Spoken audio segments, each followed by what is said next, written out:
Assalamualaikum warahmatullahi wabarakatuh. Waalaikumsalam warahmatullahi wabarakatuh. Yang terhormat Ibu Eva Wahyuni PhD dan teman-teman yang kami hormati. Di sini kami kelompok 4 akan memaparkan terkait penyakit genetika yaitu displasia ektodermal hipohidrotik. Saya Amelia Sufiani dengan NIM 117. Saya Ibnu Faruk dengan NIM akhir 122. Saya Aslia dengan NIM terakhir 119. Saya Irmanda dengan NIM terakhir 118. Saya Simpan Mazara dengan NIM 121. Saya Jaimala Mundaira dengan NIM 120. Baik teman-teman, sebelum dipaparkan terkait apa itu displasia ektodermal hipohidrotik, apakah kalian sudah pernah mendengar istilah ini sebelumnya? Belum.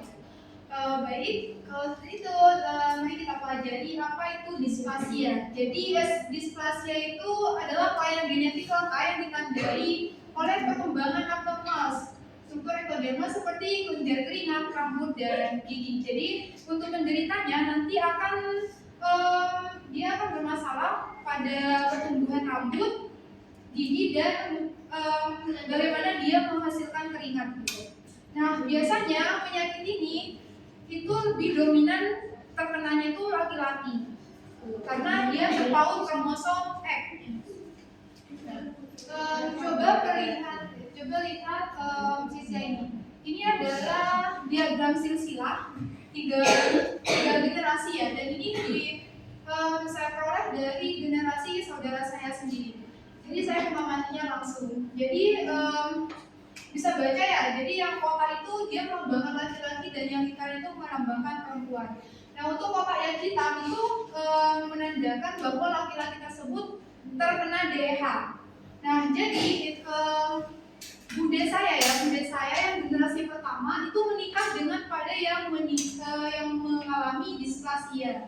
Jadi dia cewek itu normal, dia menikah dengan laki-laki displasia. Itu guys ceritanya tulus, jadinya bisa saja. Nah, dari pernikahan tersebut beliau mempunyai tiga anak. Jadi dua perempuan dan 1 laki-laki, dan anak-anak itu sepupuan langsung dengan saya gitu. Nah, dari anak-anaknya tersebut ternyata yang perempuan yang anak pertama dan kedua itu dia normal, dia seperti kita, tapi ternyata dia membawa gen displasia. Kenapa? Karena pada saat dia menikah dan punya anak, ada anak laki-lakinya itu mengalami displasia seperti orang tuanya. Anggap aja anaknya itu turun dari kakeknya gitu. Nah, jadi yang anak pertama itu dia punya anak bisa pesan digeser. Jadi anak pertama menikah dengan laki-laki normal, ternyata anak laki-lakinya itu mengalami displasia dan anak perempuannya normal. Nah, anak yang kedua ini juga menikah dan kedua anaknya itu laki-laki dan keduanya itu ternyata displasia. Nah, untuk yang anaknya yang ketiga itu laki-laki, tapi dia normal dan kemungkinan anaknya itu jika punya anak ya, dia udah menikah tapi belum punya anak, kemungkinan kalau punya anak pasti normal 100% itu. Nah, kenapa demikian? Karena perlu diketahui tentang displasia ini tadi dia terpaut kromosom X gitu. Jadinya 4D itu kromosomnya itu XDY. D ini dia displasia. Menikah dengan bude yang X gitu. X-nya normal semua. Nah, anaknya itu 3. Yang perempuan ternyata pembawa, dia kromosomnya XDX, menikah dengan laki-laki normal. Nah, ini kedua anaknya, satu anaknya kan laki-laki. Ternyata laki-laki itu kan punya 1 kromosom X ya, punya 1 kromosom X. Jadi otomatis kalau misalnya anak laki-laki dia pasti dapat kromosom X itu dari ibu. Nah, ternyata yang diturunkan itu adalah kromosom yang terpaut pada displasia. Jadinya anaknya itu XD dan Y ini kan laki-laki. Jadi dia ini dapat dari ayahnya. Jadi gini, X DY. Nah, kalau sudah X DY berarti dia displasia. Nah, anak perempuannya ini bisa X DX, bisa XX. Kita nggak bisa memastikan karena peluangnya itu sama-sama 50% dan dia masih kecil. Kita bisa tahu apakah dia pembawa atau normal jika dia menikah. Gitu. Menikah dan punya anak. Kalau misalnya nanti anak laki-lakinya normal, berarti dia normal. Nah, kalau mau dibuktikan lagi di sini, dia kan yang anak kedua itu menikah, ini ya, menikah dan kedua anaknya itu laki-laki,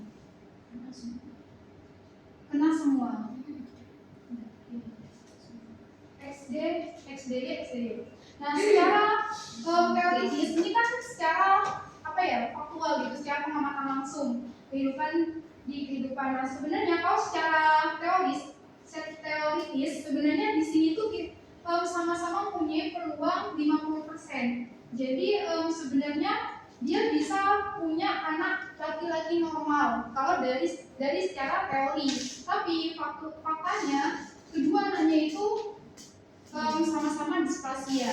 Tapi kurang tahu ya, kalau misalnya nikah lalu punya anak laki-laki, nikah. Kalau misalnya punya anak laki-laki lagi, apakah bisa normal atau enggak? Mungkin dari sini ada yang mau, misalnya ada pertanyaan silakan ditampung dulu ya. Selanjutnya,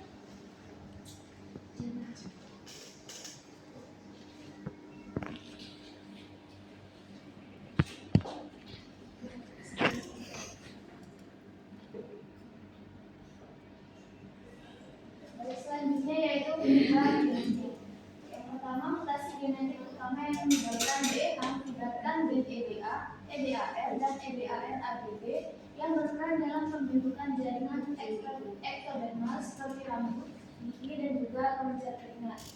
Dan gen EDA yang terletak pada kromosom X atau regio Q12 sampai Q13 paling sering terlibat dan diturunkan secara X juga resesif sehingga lebih sering menyerang laki-laki.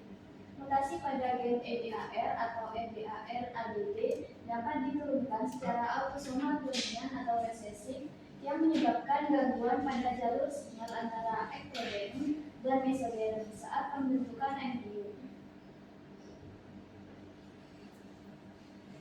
Gangguan sinyal ini menghambat perkembangan struktur turunan ektoderm seperti rambut, gigi, kuku, dan kelenjar keringat sehingga muncul gejala khas seperti hipohidrosis, hipotrikosis, dan hipotensia. Perempuan pembawa gen mutan atau karier kadang menampilkan gejala ringan, misalnya jumlah gigi kurang atau rambut tipis akibat ekspresi gen yang bersifat mosaik pada kromosom X.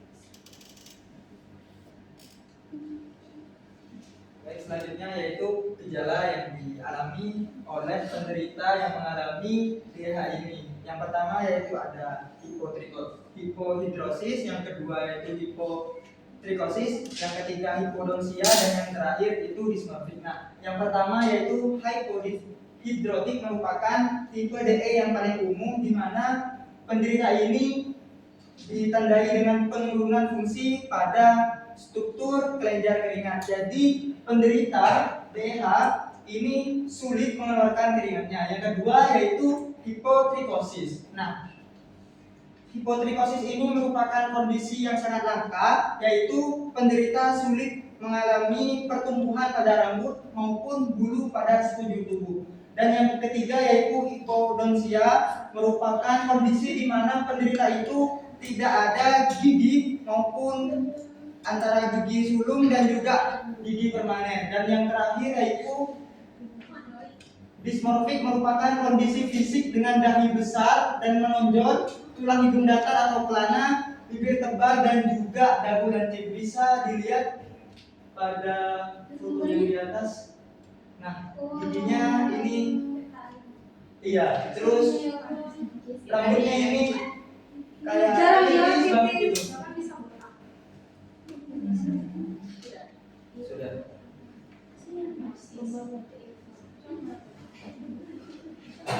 Selanjutnya yaitu diagnosis. Yang pertama pemeriksaan fisik secara ini. Baik laki-laki harus berusia 4 bulan datang ke RSCM dengan keluhan demam sejak 3 bulan terakhir. Demam bersifat ulang timbul, tidak tinggi, muncul saat cuaca panas dan kembali normal di ruang mandi. Pasien juga sering bersin dan mengalami imunitas rendah. 2 bulan sebelumnya sempat keluar cairan jernih berbau di telinga dan diagnosis otitis media. Setelah mendapat pengobatan namun belum masih berlanjut. Sejak terakhir pasien tidak pernah berkeringat dan rambut di kepala tidak tumbuh. Riwayat keluarga menunjukkan paman dari pihak ibu memiliki kondisi serupa dan meninggal pada usia 1 bulan akibat demam dan buta. Selanjutnya yaitu tes genetik untuk deteksi mutasi gen. Displasia ectodermal hidrotik terjadi akibat mutasi pada gen EDAR atau EDARAD yang berperan dalam pembentukan struktur turunan ectoderm seperti rambut, kelenjar telinga, dan gigi.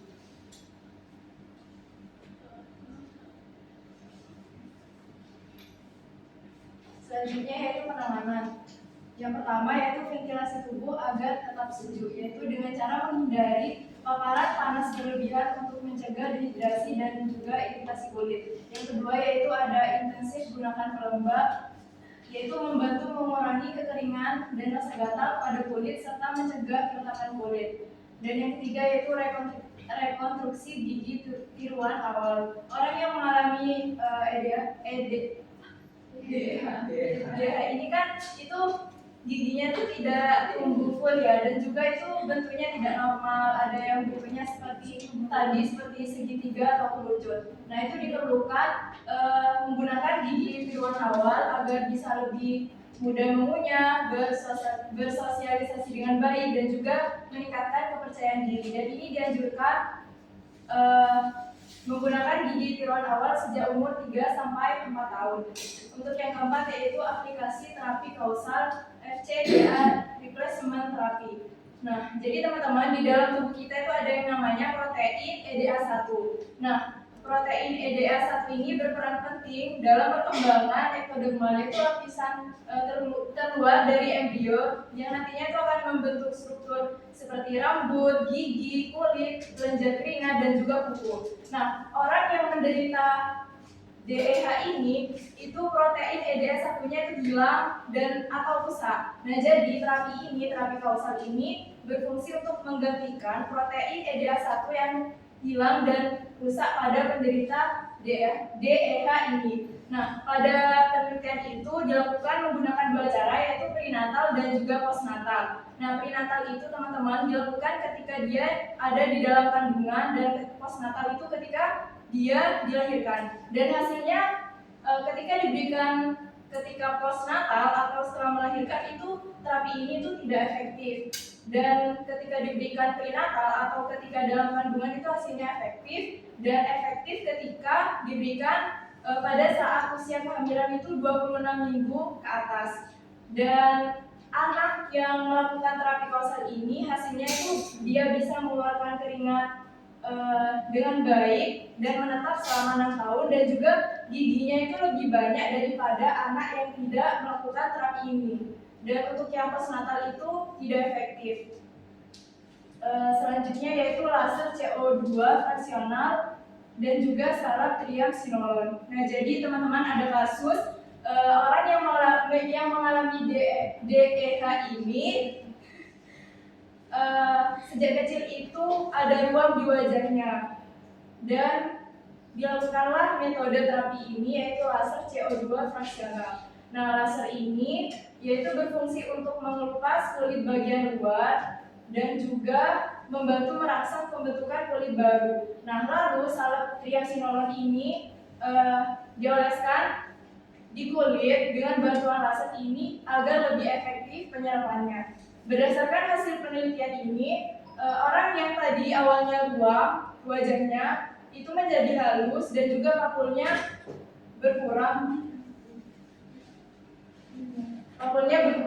Dan juga pigmentasi kulitnya itu menjadi lebih baik, seperti itu. Untuk penjelasan selanjutnya akan dijelaskan oleh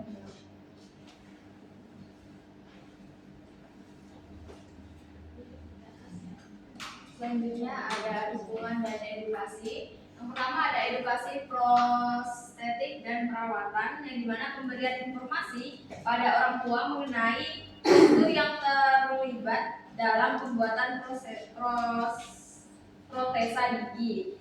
Yang kedua yang memberikan instruksi pemasangan dan pelepasan protesa yang dengan benar, dan diajarkan cara merawat gigi biruan dengan baik. Yang kedua ada dukungan fungsional dan psikologis, yang dimana anak ini diajarkan untuk melatih cara berbicara dan membantu melatih oralnya agar bisa beradaptasi dengan baik. Yang kedua ada rehabilitasi dini untuk mencegah dampak buruk psikologis anak. Yang ketiga ada edukasi dan saran pengolahan suhu tubuh. Pasien disarankan untuk menghindari daerah yang suhunya tinggi dan menghindari dari aktivitas yang membutuhkan aktivitas fisik yang berlebihan.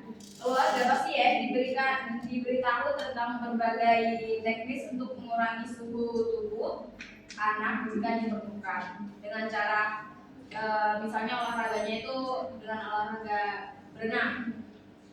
Yang selanjutnya ada aktivitas fisik yang disarankan, ya itu adalah berenang. Pokoknya anak yang mengalami DH ini olahraga fisik yang dianjurkan itu di air. Yang selanjutnya ada pemeriksaan berkala. Pasien itu dianjurkan untuk menjalani pemeriksaan setidaknya 1 kali dalam setahun. Baik, terima kasih teman-teman. Demikian pemaparan materi dari kelompok kami. Selanjutnya sesi tanya jawab. Silakan, mungkin dari awal hingga akhir pemaparan materi ada yang perlu ditanyakan terkait diskusinya dengan hidrotik. Silakan yang ingin bertanya. Ya, silakan.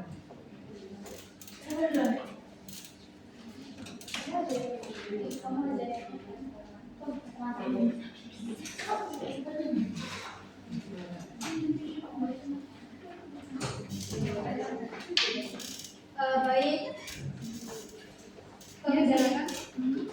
saya dari perwakilan dari nomor 2 di sini izin bertanya.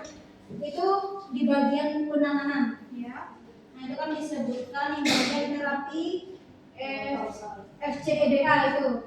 Nah, aku pengen tahu bagaimana prinsip kerja terapi FCEDA tersebut dalam penanganan displasia endodermal itu. Terima kasih. Prinsip kerja terapinya. Terima kasih atas pertanyaannya. Ada lagi? Silakan. Terima kasih atas kesempatannya. Saya akhirnya pelajar dari kelompok 1. Nah, pada penderita displasia ekstodermal kan biasanya memiliki gangguan pada pembuluh di terus kelenjar keringat. Nah, apakah ada penderita displasia ekstodermal yang memiliki resiko gangguan selain pada pembuluh dan kelenjar keringat itu?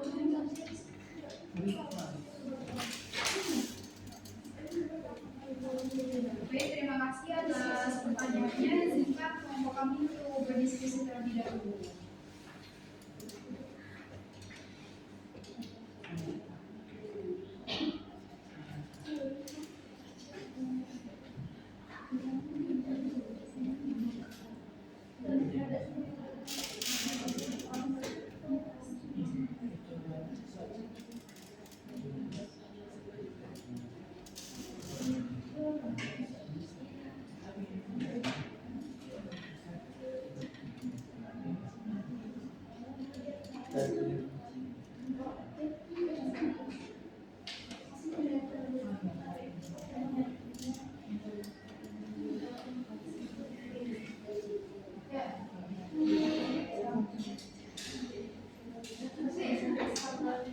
Baik, kelompok kami akan menjawab pertanyaan yang telah ditanyakan oleh teman-teman. Jadi pertanyaan yang akan kami jawab pertama itu dari kelompok 1 yang diwakili oleh 3. Pertanyaannya apakah penderita displasia ini selain kekurangan rambut, gigi dan telinga, apakah ada gangguan lain yang dideritanya? Baik, terima kasih atas jawabannya, sangat menarik.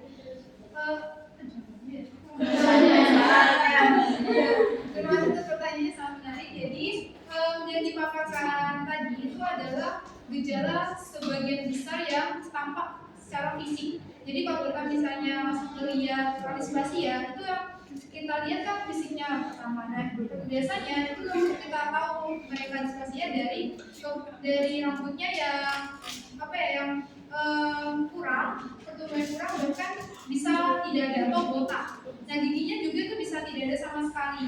Dan juga keringatnya yang berkurang. Nah, selain itu gejalanya itu juga penderita displasia itu mengalami mereka itu suhu tubuhnya itu tidak seperti orang normal. Mereka itu seperti demam setiap hari.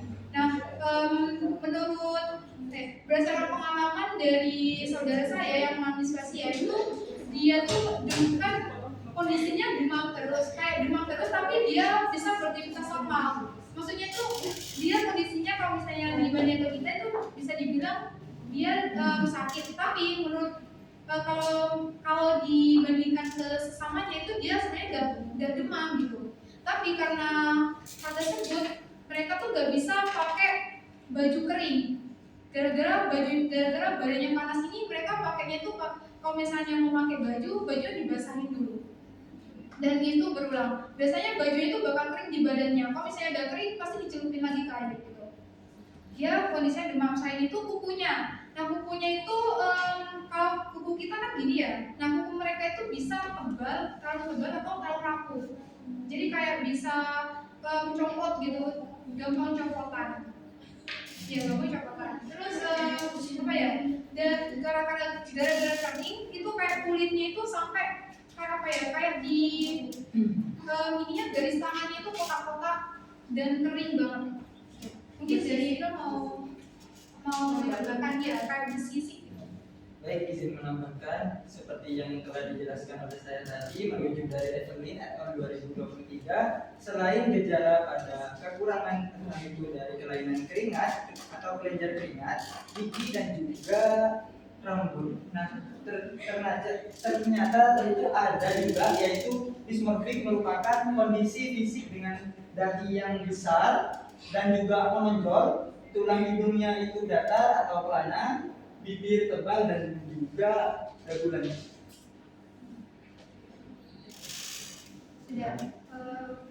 Sudah menjawab. Baik, terima kasih. Selanjutnya pertanyaan dari Yuni. Bagaimana prinsip kerja terapi EDH? Yang menjawabnya Enza. Ya, jadi terapi kausal itu kan tadi menggantikan protein EDH1 yang hilang kan. Itu prinsip kerjanya seperti EDH1, yaitu mengaktifkan jalur pertumbuhan jaringan poli. Jadi cara terapinya itu disuntikan ke janin melalui saluran pencernaan, lalu diserap oleh janin dan diarahkan ke sistem peredaran darah. Cara kerjanya seperti itu. Jadi injeksi ya. Injeksi. Baik, terima kasih. Terima kasih teman-teman. Sekian pemaparan materi terkait displasia ektodermal polidrotik dari kelompok kami. Apabila terdapat kesalahan, kekurangan dan kelebihan, harap diterima ya. Sekian, terima kasih dari kelompok kami. Wassalamualaikum warahmatullahi wabarakatuh. Waalaikumsalam.